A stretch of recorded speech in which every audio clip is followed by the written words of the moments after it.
नमस्कार मित्रों, मैं ओम त्यागी, आपका होस्ट अपने YouTube चैनल ओम त्यागी ऑटोमोटिव पर आपका हार्दिक स्वागत करता हूं। तो फ्रेंड, आज हम बात करेंगे एस्कोडा फाबिया के बारे में, जो पेट्रोल वर्जन है। उसके अंदर क्या प्रॉब्लम आ रही है कि 3000 RPM से ऊपर जाने पर ये गाड़ी बहुत तेज़ जर्किंग इसके अंदर आ जाती है। तो वैसे मैं रोड टेस्ट करके आया हूँ, नॉर्मली कोई मिसिंग नहीं है, ये अलग मिसिंग है, अलग तरीके की मिसिंग है। 3000 RPM से जैसे ही ऊपर आ जाती है तो उसके बाद बहुत तेज़ झटके आने शुरू हो जाते हैं। देखो मित्रों, क्या दिक्कत आ रही है इसके अंदर, ये देखिए। जैसे रेस देता हूँ बंद हो जाती है गाड़ी। हम अब स्टार्ट भी नहीं हो रही।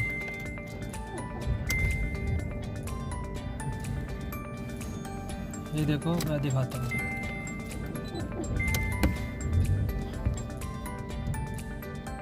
अब स्टार्ट होती है, बंद हो जाती है। मैं रेस दे रहा हूँ, ये देखिए।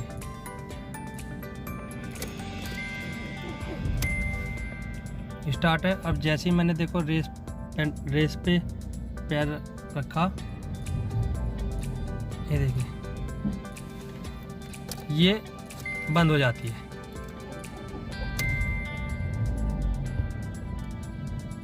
ये प्रॉब्लम आ रही है। बाहर जाके देखते हैं। करो, रेस दो, रेस।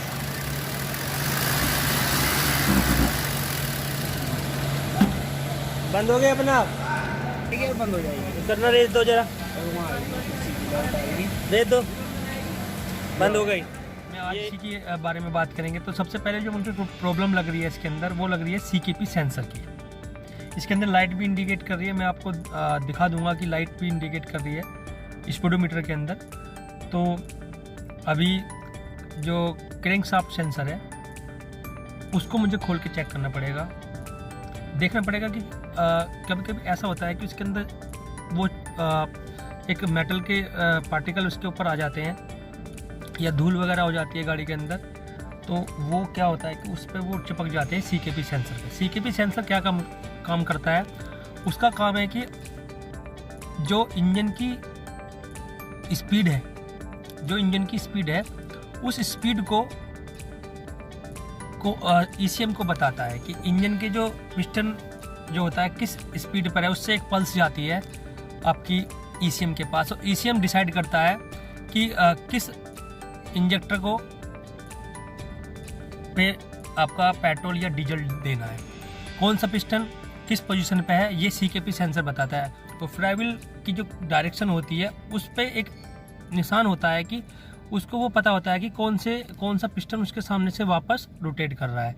तो ये चीज़ CKP सेंसर से पल्स आ जाएगी ECM के पास। ECM से आपका जाएगी इंजन कंट्रोल मॉड्यूल से जाएगी आपका वापस इंजेक्टर के पास। तो इंजेक्टर पे जो करंट जाएगा उतनी देर के लिए इंजेक्टर खुलेगा। तो CKP सेंसर खुलवा के चेक करते हैं कि देखते हैं कि इसके अंदर क्या मिलता है। तो फ्रेंड, देखते हैं, आपको मैं दिखाता हूँ कि कहाँ पे है। ये मैनिफोल्ड के नीचे होता है CKP सेंसर। तो लोकेशन में आपको यहाँ से दिखाई नहीं दे रहा है, तो मैं आपको गाड़ी के नीचे जाके दिखवाता हूँ कि कहाँ पे ये CKP सेंसर होता है। तो आइए नीचे चल के देखते हैं। अभी आपको जो दिखाई दे रहा है, यहाँ से भी थोड़ा ही दिखाई दे रहा है। ये पीछे ये जो सेंसर है, ये आपका व्हीकल स्पीड सेंसर है। इसके पीछे की तरफ एक आपका CKP सेंसर है। तो CKP सेंसर इधर से दिखाई देगा। आपको दिखाता हूँ कि पीछे जो CKP सेंसर है उसको खोलना पड़ेगा।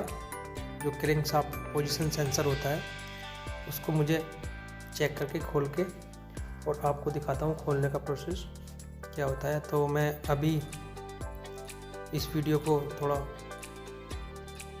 फास्ट कर देता हूँ और उसके बाद दिखाता हूँ कि क्या खोलने पे कैसा है। तो गाइस, ये खुल गया है। ये देखिए, इस पे देखिए पार्टिकल आ गए हैं, डस्ट आ गई है इसके ऊपर।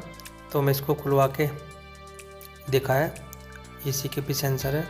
तो इसको पहले एक बार वॉश करते हैं, तो उसके बाद देखते हैं कि इसके अंदर क्या होता है। ठीक है, तो ये पूरा इसका CKP सेंसर होता है और इसको वॉश करते हैं क्लीन करके देखते हैं कि क्लीन करके ये क्या इसका रिजल्ट होता है। ठीक है, इसी के अंदर मुझे प्रॉब्लम लग रही है, तो क्लीन कर लेते हैं इसको। तो इसको आप क्लीनर से क्लीन कर लें, रस्ट क्लीनर है। देखिए कितना इसके अंदर कार्बन जो आ रहा है, डस्ट पार्टिकल है वो देखिए नीचे कितना आ रहा है। तो एक बार इसको पूरी तरह से क्लीन करने के बाद में अच्छी तरह से क्लीन कर लेते हैं इसको, और अच्छी तरह से क्लीन करने के बाद में फिर इसको एक बार गाड़ी पर लगाते हैं, और गाड़ी पर लगाने के बाद में फिर इसका एक बार रोड टेस्ट कर लेते हैं। और रोड टेस्ट करने के बाद देखेंगे कि ये प्रॉब्लम इसकी ख़त्म होती है या नहीं होती।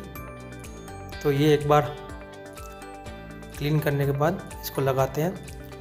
तो अभी मैं इसको क्लीन कर रहा हूँ। गाइस ये क्लीन हो गया, तो इसको अब फिटमेंट करते हैं।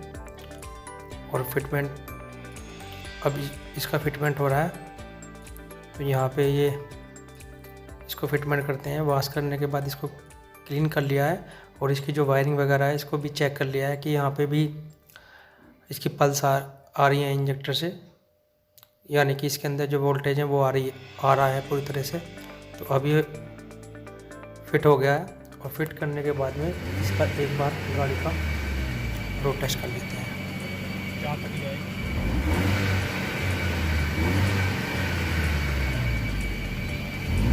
तो गाइस अभी ये बिल्कुल ठीक से वर्क कर रही है गाड़ी। अभी तो कोई स्टार्ट भी ठीक हो रही है, और एक्सीलेटर देने पर ये आरपीएम बिल्कुल ठीक है इसके। तो अभी चलते हैं इसके रोड टेस्ट पर।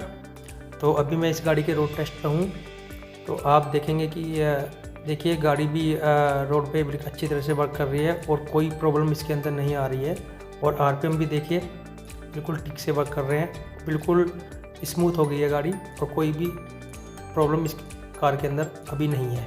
तो देखा मित्रों आपने किस तरीके से हमने ये problem step by step resolve की। तो अगर आपको ये वीडियो अच्छी लगी हो तो इसको कमेंट्स करें, लाइक करें, और जो बेल आइकन है उसको भी आप प्रेस कर दें। इससे क्या होगा कि जो भी मेरा नई वीडियो यूट्यूब पे मैं अपलोड होगी आपके पास नोटिफिकेशन आ जाएगा, और आपको न्यू वीडियो का पता चल जाएगा। तो फ्रेंड इस वीडियो को ज़रूर लाइक